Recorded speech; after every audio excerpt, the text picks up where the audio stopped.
Vale, buenas tardes. ¿De qué va mi charla? El otro día, bueno, fue el jueves, un compañero de trabajo de Kairos me escribe por el chat: Edu, ¿cómo se llamaba esta charla que ibas a dar en el evento este para publicarlo en Twitter? Y claro, yo le respondo: cuida tus modales. Y se ve que no lo entendió muy bien porque lo que siguió fue una réplica de pidiéndome perdón, diciendo: perdón tío, no sabía que te iba a molestar, viste, ando con 1000 cosas. Digo: no, que así se llama la charla, cuida tus modales. Entonces, vale, ¿de qué va? Todos sabemos lo que es una modal. ¿Por qué sabemos que es una modal? Porque nosotros somos los creadores de estos monstruos, ¿sí? Somos los culpables, sí, de que la web se vea así ahora mismo. Yo entro a una web y lo que me salen son puros mensajes de desactivar el bloqueador de publicidad. Pero no todas las modales son iguales. Algunas muchísimo más curradas. Este es un ejemplo. No he visto tampoco modales tan curradas como los ejemplos que ha mostrado Vicente. La verdad, pero me encantaría programar algo así, una modal que sea en 3 dimensiones, ¿no? Pero de hecho, las modales son en 3 dimensiones. Si os fijáis, lo que comparten, lo que tienen en común las modales, es que en una web que está hecha en 2 dimensiones, ¿sí? que es como una página que se puede imprimir en una impresora, estas modales se posicionan sobre el contenido. Eso es lo que comparten. Pero a veces, a mí personalmente lo que me ocurre es que no soy capaz de distinguir si lo que estoy viendo es una modal o una transición de página. Te viene un diseñador con algo como esto, ¿no? Que se viene muy arriba, y yo, a la hora de pensar la arquitectura de cómo construir esto en cualquier framework, no tengo bien en claro si estoy creando una sola vista con modales o son varias vistas que tienen una transición entre ellas. También es que las modales no solamente se abren a mitad de pantalla. Hay muchos ejemplos y está muy de moda abrirlos a pantalla completa. Entonces esa sensación de 3 dimensiones a veces tampoco es tan clara, aunque existe, porque el contenido ha quedado detrás. Esto es algo que Google está haciendo en todos sus productos nuevos. Ellos tienen la modalitis, le llamo yo. Todo es ahora a partir de modales, pero por una razón económica. Les sale más barato construir solo un diseño y funciona igual de bien para escritorios que para móviles. De hecho, si se hace bien, hasta uno puede plantearse abrir modales sobre otras modales, ¿sí? Esto, Inception. El origen, bueno. Este efecto queda muy chulo, pero tampoco es asunto de abusar de este efecto, ¿no? O sea, tiene un límite de niveles. Sin embargo, esto al usuario tampoco le confunde. Cada modal genera un contexto nuevo, ¿sí? Por lo cual, en un principio diríamos que a nivel de experiencia de usuario, pues podría estar bien. Vale, llevo 5 minutos y entonces todo el mundo está pensando esto. Dime qué librería de modales uso y ya está. Y claro, entonces me quedan 40 minutos haciendo ¿qué? La verdad es que no hay una librería de modales. Hay muchísimas librerías de modales. De hecho, hay una librería de modales por cada framework que existe en el mercado, y eso ya es mucho, ¿sí? Y no solamente eso, sino que también hay librerías de modales por cada estilo visual. Podemos encontrar, por ejemplo, una de Vue para Material Design, una de Vue para Bootstrap. ¿Quién querría hacer eso? No sé, pero existe. Entonces, ¿qué librería de modales uso? Bueno, cuando a mí, personalmente, se me vienen estas preguntas, ¿no? De tener demasiadas opciones y no saber qué elegir, la opción es súper sencilla, la que todos están pensando ahora mismo. Voy a construir mi propia librería de modales.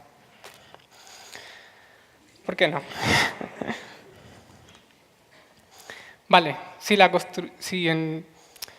construiría, ¿qué necesitaría para que sea una buena librería? ¿Sí? Cosas que necesito tener en cuenta para construir buenos modales. El primero es la accesibilidad. Como bien dijo Iván eran, ¿sí? Por la mañana, la accesibilidad no es solamente construir webs para personas que ven poco o no ven nada. La accesibilidad es para todo el mundo. A mí me gusta construir webs principalmente para mí y para mi suegra, aunque suene así. Yo como usuario avanzado y mi suegra, pues no tanto. Pero no tiene nada que ver con la visión. Y eso es lo que vamos a ver ahora con este punto de accesibilidad.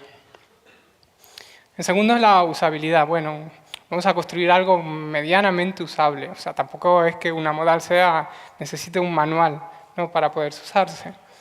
Pero algo mínimo. Y el tercero, por último, es la performance. Pues si voy a agregar ahí una librería nueva, ¿no?, a mi stack tecnológico, pues no quiero que lo que me funciona, pues que me siga funcionando lo mismo de bien. Vale, accesibilidad. Os voy a contar una cosa personal mía. Cuando yo era chico, me gustaba ir a los kioscos ahí en Argentina. Vendían unos chicles que eran cuadraditos y venían envueltos en una tira de cómic. O sea, tenían historietas. Cada chicle tenía una historieta diferente. Por lo cual a mí me gustaba ir y comprar un montón de chicles, pero no por el chicle en sí, sino por coleccionar las historietas que traía. Entonces ahora de adulto ya no compro esos chicles, pero me pasa lo mismo, pero con los medicamentos. Pero no es que me como los medicamentos como chicles, sino que a mí me encanta leer los prospectos de los medicamentos. No sé, es algo que... ¿Y esto qué tiene que ver con la accesibilidad? Bueno, hay sitios para los curiosos como yo, ¿sí?, en el que vienen súper explicados, en este caso, la Authoring Practices de ARIA, vienen súper explicados los modelos que tendríamos que seguir para lograr una accesibilidad mínima, aunque sea, ¿sí? No son nada técnicos tampoco. En el caso de los modales, es el primer sitio en el que yo iría si quiero proporcionar al modal, a esta librería que vamos a construir, con una accesibilidad mínima. Entonces, primer cosa que veo en esta página, que el tema de los modales no tiene una sección en esta página. Tiene tres. O sea, las tres, que son las alertas, los mensajes y los modales, apuntan a lo mismo, a la misma información, ¿sí? Entonces, vale, ya sé que muchos de vosotros conocéis esta librería. Hablo de modales y hablo de accesibilidad. Lo primero que se te viene a la cabeza es usar esta librería, Micromodal, que cuando salió prometía, ¿sí?, cumplir esta guía de Authoring Practices, una accesibilidad mínima y que tú te olvidaras del resto. Tú usas esto y ya seguro que lo cumples. El código más o menos te quedaría algo como esto. Claro que lo cumples si estás pegando el código HTML con los alias incluidos. La guía de Authoring Practices te pide dos cosas en cuanto a los modales. La primera cosa que te pide es que cumplas las etiquetas ARIA, pero eso te lo pide en todos los elementos que pongas. La segunda cosa que pide, es de lo que quiero hablar, es de la tabulación, el manejo por teclado de la web. Entonces aquí me veo a mí mismo también en cuanto a cómo puedo construir algo que yo pueda usar, porque yo soy un usuario del teclado total, que también uso mucho el ratón, pero me gusta navegar las páginas con el teclado. Entonces, para cumplir una accesibilidad mínima te piden esto, que cuando abras un modal no dejes al usuario irse por fuera de esa modal. O sea que cuando presiones la tecla Tab, navegues, o sea, vayas al siguiente elemento con foco, que pueda recibir foco, y cuando llegues al último, no vuelvas a la página que está detrás, porque esa página que está detrás está desactivada. Micromodal cumple esto, pero lo cumple de mala manera, porque en el estándar ni en las guías de accesibilidad dice que tienes que atrapar al usuario para siempre. ¿Sí?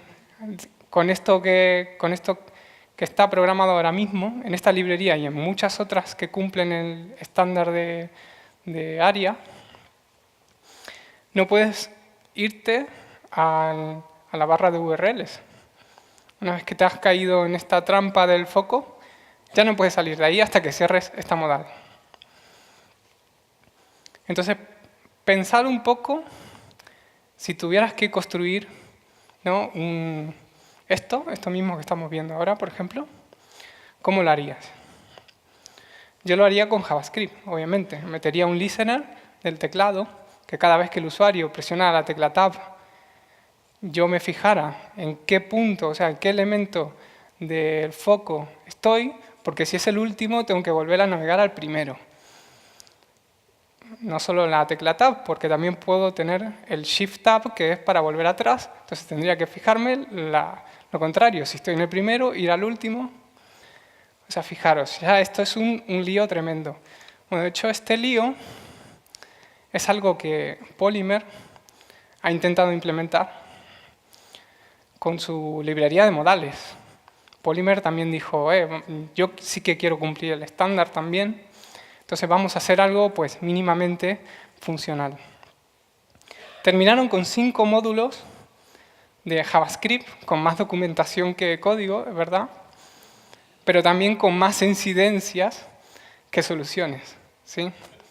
Esto solo funciona en muy pocos casos con estos detalles de que una vez que caes en el focus trap no puedes salir. Y además, las incidencias se acumulaban.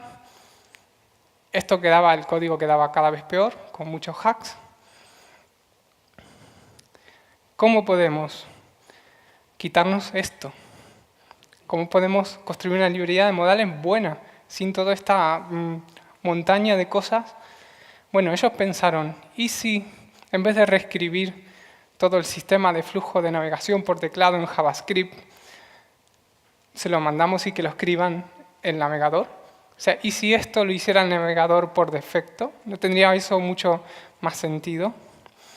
Entonces se inventaron un nuevo concepto. El concepto de inerte. ¿Sabéis lo que es algo inerte? Algo inerte es algo que no está ahí, pero que no hace nada. Perdón, A ver si no lo tiro.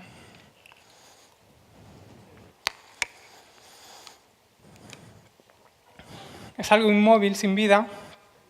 En la web, y en esta definición, es algo que no da feedback. Algo inerte.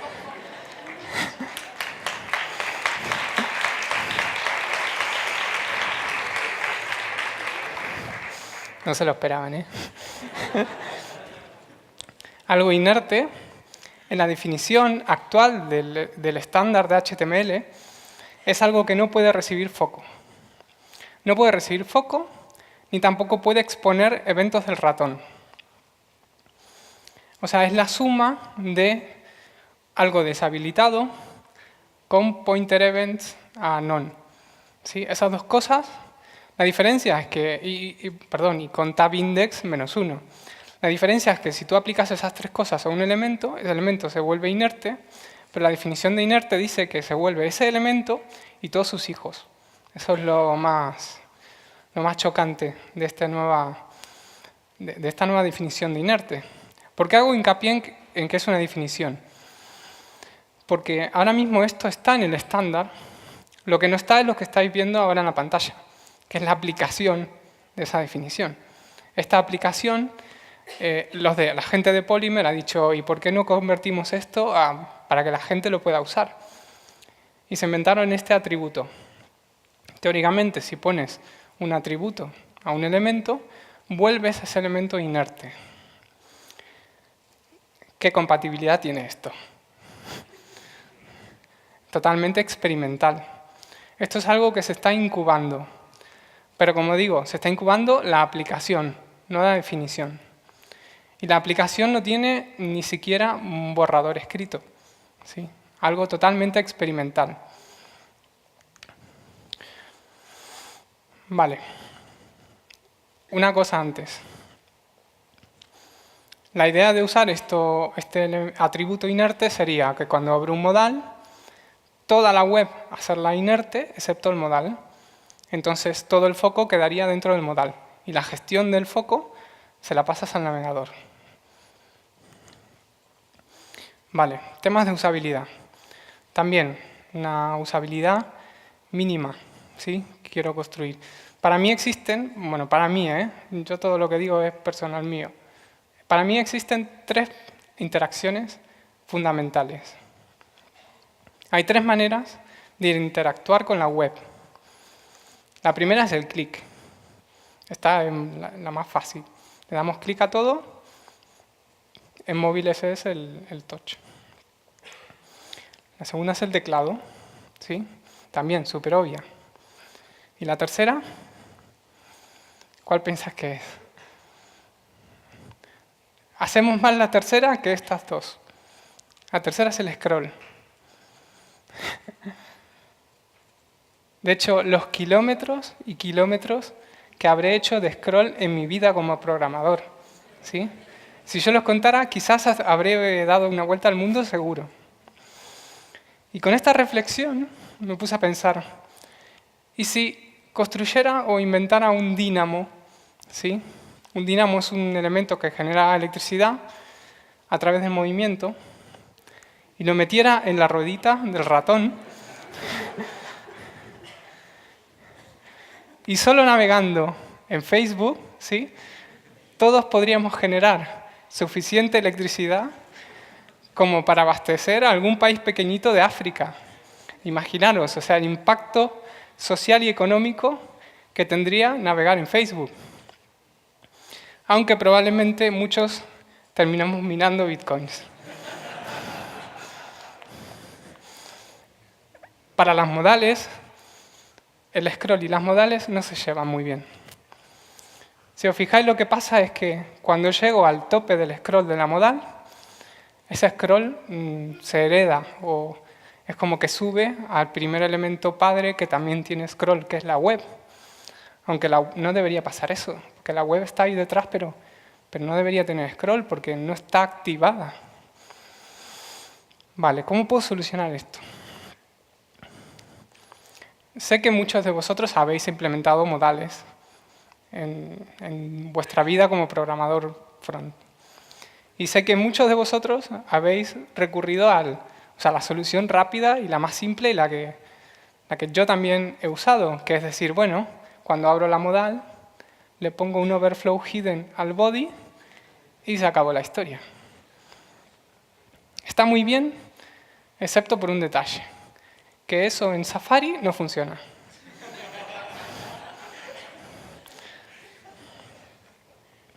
Entonces, la solución avanzada, ¿sí? La que he visto yo personalmente que usan ciertas aplicaciones móviles, es decir, bueno, agrego un evento, ¿sí? De touch y cuando empiezo a detectar si el que recibe el foco del evento es el modal o es el body y dependiendo si es uno o el otro, lo cancelo. Bueno, una locura igual que lo de reinventar el proceso de flujo de foco. O sea, es una locura total. ¿Podemos hacer esto sin usar JavaScript? No, no podemos. Pero entonces, ¿a qué vengo a contar? No, no se puede. No se puede usar sin usar JavaScript, esto es imposible. Pero esto es algo que se está también incubando. La nueva propiedad de CSS, Overall Scroll Behavior. Es algo que se está incubando de vuelta. No tiene ni siquiera borrador. ¿Sí? No tiene borrador. En el proceso del estándar, pues primero hay que producir, primero ahora se incuban las ideas, luego se producen borradores y luego se aprueban y se producen recomendaciones. Bueno, esto ni siquiera tiene borrador, pero ya hay navegadores que ya lo están implementando. Chrome es uno de ellos, pero el inventor de esta propiedad es Microsoft. Ellos la vienen y la han incubado mucho antes que Chrome. Lo que pasa es que ahora se han puesto de acuerdo en cómo nombrar a esta propiedad. Y de hecho, que yo sepa, Hay una issue, una incidencia abierta en Firefox también para implementar esta propiedad. O sea que la aceptación de la comunidad es muy buena. Admite 3 valores. Auto es la de por defecto, es la que esperaríamos que tenga ahora mismo. Y las últimas 2 hacen lo mismo, que es justamente prohibir esta cadena de scroll que suba al padre. La diferencia es que none también va a cancelar los efectos visuales en los dispositivos móviles. Por ejemplo, la banda elástica esta que tienen algunos móviles, o en Android creo que aparece como una sombra negra, pues esto también lo cancela. Súper simple, entonces. Meto overscroll behavior contain y arreglo el mundo. Algo que debería de hacer el navegador, pues ya están trabajando para que eso suceda. Vale, y en cuanto a la performance. Aquí hay todo un tema en cuanto a la performance, porque lo que yo quiero en realidad es que las cosas que ocurran dentro de la modal se queden dentro de la modal. O sea, quiero un Las Vegas, pero de modales. Y me refiero a que las cosas, me refiero a cálculos de layout, pintados, ¿sí? Cualquier cosa que tenga que ver con estilos y con el rendering, quiero que la modal esté en una capa separada de mi web. Que mi aplicación vaya como en otro hilo, porque la modal es algo que viene por encima, no deberían una cosa afectar a la otra. Esto en los navegadores ocurre. O sea, una cosa que tú cambias dentro de la modal puede afectar a tu web. Entonces, ¿cómo puedo prevenir esto? Pues con otra propiedad totalmente experimental, ¿sí? Pero que esta es mucho menos que las anteriores. Esta sí que tiene borrador. Esta sí que todos los navegadores han dicho, vamos a implementarla en distintas velocidades, ¿sí? Y no todos los valores van a implementar, pero por lo menos hay un consenso mínimo de definir esta propiedad, que básicamente lo que hace es generar capas de pintado o de contexto nuevas. La propiedad contain, esto sacado del borrador, indica que un elemento y su contenido son independientes del resto de árbol de nodos. O sea, es la Cataluña de la propiedad de CSS. No sé si habéis visto esta película. ¿Sí? Guerra Mundial Z-Index.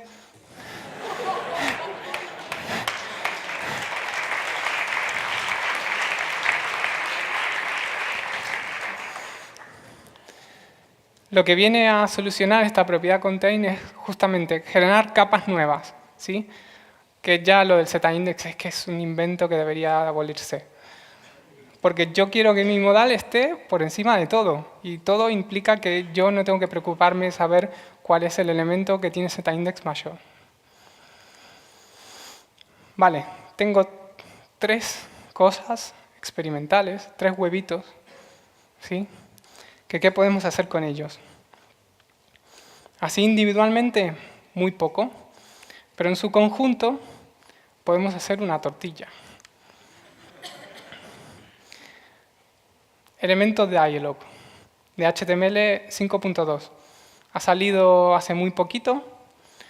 No ha tenido tanta repercusión porque, claro, cada vez que HTML saca un elemento nuevo, lo que yo pienso es otra propiedad semántica más, ¿sí? Es como el elemento article, que, vale, ¿y esto para qué sirve? Sí, pero esto tiene superpoderes, ¿sí? Es un elemento cargado de vitaminas.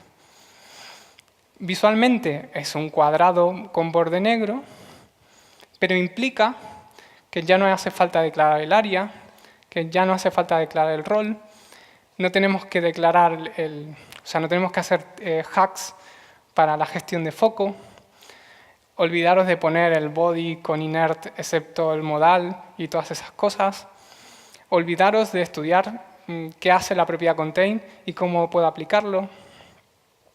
Todo esto ya lo trae incorporado el elemento dialog por defecto, de manera nativa. En CSS no cambia mucho, o sea, es un elemento más, pero incorpora un pseudo selector llamado backdrop, que viene a ser básicamente la capa, el overlay de toda la vida, la capa que va a estar por encima de nuestro contenido. Y se puede usar como un contenido más, o sea, como un elemento más. Podemos animarlo, podemos hacer lo que sea. Yo no he hecho una demo tan guay como Vicente.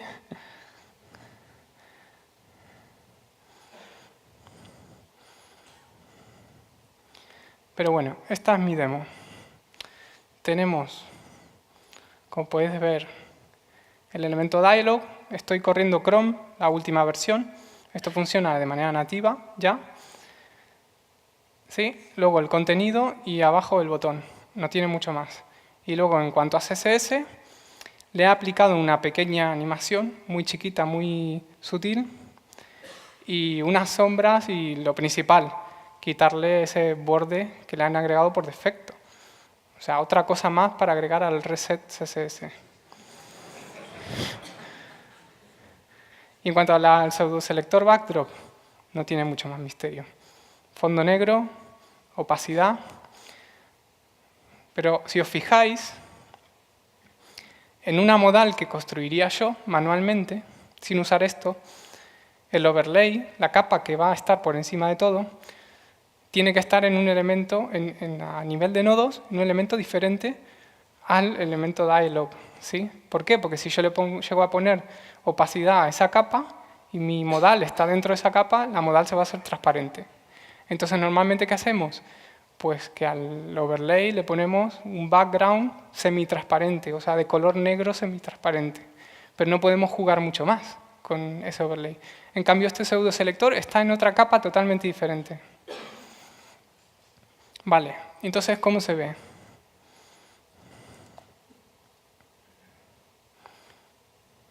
Así.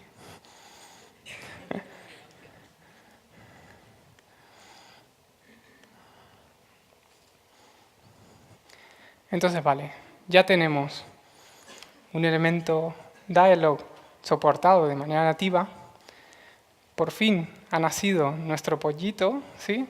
Por fin ya vamos a poder hacer buenas modales. Mi nombre es Eduardo Sada y espero no haber aburrido a mucha gente.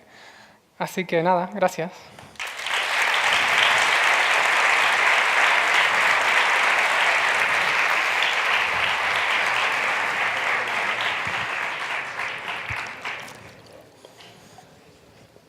Tenemos unos cuantos... Vale. No he abierto la ronda de preguntas y ya tenemos una mano alzada por ahí. Me parece genial.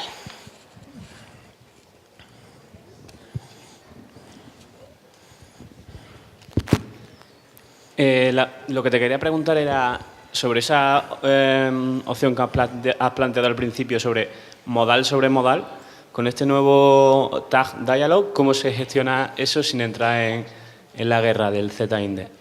Se gestiona solo. O sea, como tú esperas que se gestione, si tú abres una modal por encima de otra modal, no esperas estar gestionando capas. He visto librerías que se encargan de eso, de gestionar las capas para saber cuándo un contexto se ejecuta dentro de otro. Esto es, olvídate. O sea, cada modal se pinta por encima de lo que estaba pintado.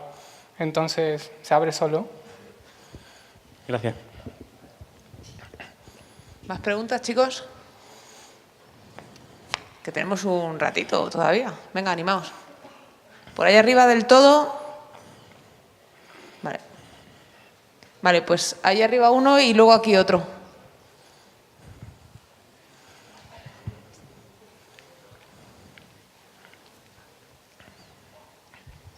Buenas. Buenas. Yo te quería preguntar por la compatibilidad que tiene lo que acabas de comentar. A ver, esto es un elemento que está en el estándar de HTML. ¿Sí? La compatibilidad es la que tú y yo deberíamos reclamarle a los navegadores, porque deben cumplir el estándar. Ahora mismo solo Chrome lo está cumpliendo, pero eso no significa que el resto de navegadores se haya quedado en manos cruzadas. O sea, todos están trabajando en ello, digamos. Vale, por ahí tenemos otra pregunta.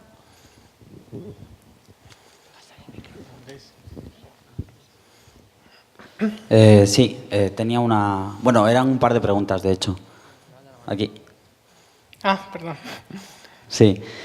Una era si habías investigado un poco el interior en el Shadow DOM, de cómo estaba compuesto el elemento. Igual que cuando tienes un time picker de los que son nativos, si habías investigado un poco y tenías alguna curiosidad que contar. Y la otra era si sabes si tiene algún comportamiento extraño dependiendo de las propiedades del padre, del contenedor. Dependiendo de las propiedades del padre, no, porque esto, como decía, es un contexto totalmente diferente. De hecho, el estándar ha cambiado en cuanto a cómo se pintan las cosas, ha cambiado muchísimo en todos estos años. Aunque nosotros no vemos, no notamos que esos cambios, porque son más a nivel de abstracciones, pero lo que dice ahora mismo el estándar es que esta modal se tiene que pintar en una capa totalmente nueva, ¿sí? No tiene que influir en ni quién la haya abierto, ni en el padre de la modal. En cuanto a la primera pregunta que me hiciste... Sí, respecto a si habías investigado un El poco Shadow DOM. el interior a través del Shadow DOM. La verdad es que solo Chrome lo soporta. Entonces tú no puedes meterte al select para ver cómo está construido un select ahora mismo en Chrome. Entonces no tengo ni idea de cómo se implemente eso en el futuro, en los demás navegadores. Gracias. ¿Más preguntas, chicos? Una pregunta. El tema está en cómo se comporta esto en móvil. ¿Habría alguna forma de comprobar esto en móvil? ¿Se funciona exactamente igual? ¿Puedes cambiar el estilo a nivel de posición, a Sí. nivel de absolutamente todo? Y es igual, es como un div flotante, lo que cambia, además de todo lo que he explicado, ¿no? Del foco y eso, pero a nivel de rendering es como un div común. No se comporta de manera diferente ni nada. Vale. Y a nivel de interactividad con JavaScript y demás, para poder cerrarla, abrir, hacer una animación o algo por el estilo. Hay dos APIs. Eso es algo que quise quitar a propósito de la charla, porque hay como dos paradigmas ahora en la web. Está el paradigma imperativo, que es el que han propuesto, en mi opinión, erróneamente, en la API de este nuevo elemento. Yo te doy dos funciones, dos métodos, y con esos dos métodos puedes abrir o cerrar la modal. Pero luego está el paradigma declarativo, que es decir, yo te doy dos atributos, bueno, un atributo, que es el atributo open, y tú solo tienes que preocuparte en decir si la modal está abierta o no. Entonces, como está ahora mismo, es que hay un método llamado showModal, que lo único que hace es agregarle un atributo open a la modal, al dialog, ¿sí? O sea, para eso le agrego yo el atributo directamente, ¿sí? Pero hay una diferencia. showModal también habilita el pseudoselector backdrop. Entonces, si quieres abrir una modal sin este overlay de fondo, le agregas el atributo open y funciona igual de bien, ¿sí? Y luego cuando la quieras cerrar, le quitas el atributo open y se cierra. Ok. Gracias. ¿Más preguntas, chicos? Todavía tenemos unos minutitos, si queréis. Por aquí hay una persona. Voy.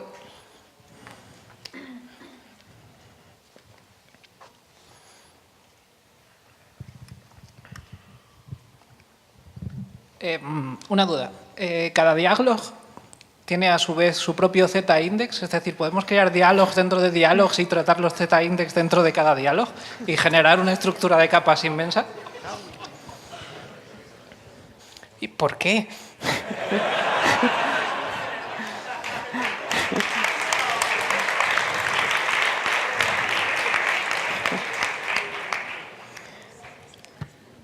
Como decía antes, el estándar HTML ha cambiado muchísimo a través de estos años.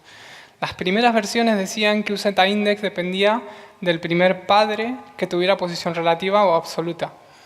Eso ya no existe más. Ahora depende del primer stacking context, le llaman ellos. O sea, del primer contexto de pintado que se haya declarado en los elementos. O sea, que si, por ejemplo, tú tienes un cuadrado chiquito, ¿sí?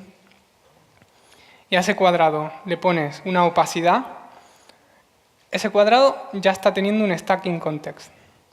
Entonces, ese z-index que tú metas, o sea, los elementos que metas ahí dentro, que tengan z-index, da igual. El navegador solo los va a ir a abrir dentro de ese cuadrado, no van a afectar a otros elementos. Entonces, lo que le pasa a las modales es lo mismo. O sea, tú puedes poner los z-index que quieras, pero si viene otro a abrirte una modal, se va a abrir por encima.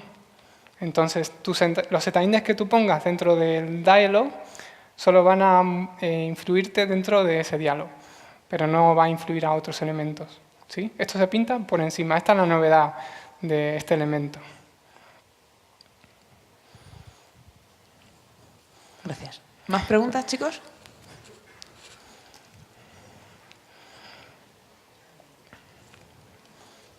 Bueno, pues muchas gracias.